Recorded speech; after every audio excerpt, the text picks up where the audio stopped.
দীর্ঘ ৮ বছর এক ছাদের নিচে থাকা ও ২ সন্তানের জন্মের পর অবশেষে দক্ষিণ আফ্রিকান মডেল গ্যাব্রিয়েলা দেমিত্রিয়াদেসকে বিয়ে করলেন বলিউড অভিনেতা অর্জুন রামপাল। তবে কোনো জাঁকজমকপূর্ণ বা জমকালো আয়োজন নয়, অত্যন্ত সাধারণ পোশাকে ভারতের গোয়ায় গিয়ে আইনি প্রক্রিয়ায় বিয়ের কাজ সম্পন্ন করেছেন এই জুটি।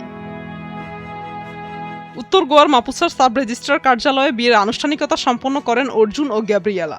স্থানীয় আইন অনুযায়ী প্রথম ও দ্বিতীয় স্বাক্ষরের মধ্যে ১৫ দিনের অপেক্ষা বিধান রয়েছে, তবে বিশেষ অনুমতি নিয়ে সে প্রক্রিয়া সম্পন্ন করেন তারা।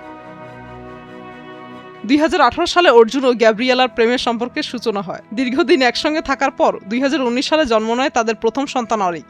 এর ৪ বছর পর ২০২৩ সালে তাদের দ্বিতীয় পুত্র সন্তান অরিভের জন্ম হয়। আইনগতভাবে বিয়ে না করলেও শুরু থেকেই নিজেদের একটি পূর্ণাঙ্গ পরিবার হিসেবে পরিচালনা করে আসছিলেন তারা। অবশেষে ২০২৫ সালে আংটি বদলের পর চলতি বছর তাদের এই দীর্ঘ পথ চলা আনুষ্ঠানিকভাবে আইনি স্বীকৃতি পেল। এই অভিনেতার মতে, বিয়ের আনুষ্ঠানিকতা অনেক সময় সম্পর্কে স্বাভাবিক গতি নষ্ট করে দেয়। তবে তিনি বিয়ের বিরোধী ছিলেন না, কেবল সম্পর্ককে নিজেদের মতো করে গড়ে উঠতে দিতে চেয়েছিলেন। শেষ পর্যন্ত সেই কাগজের টুকরোতেই সই করলেন তিনি। এর আগে ১৯৯৮ সালে তিনি সাবেক মিস ইন্ডিয়া মেহের জেসিয়াকে বিয়ে করেছিলেন। দীর্ঘ ২১ বছরের দাম্পত্য জীবনের পর ২০১৯ সালে তাদের বিচ্ছেদ হয়। প্রথম পক্ষে অর্জুনের মাহিকা ও মায়রা নামে ২ কন্যা সন্তান রয়েছে। মুক্তা আমিন, নিউজ ডেস্ক, ভোরের কাগজ।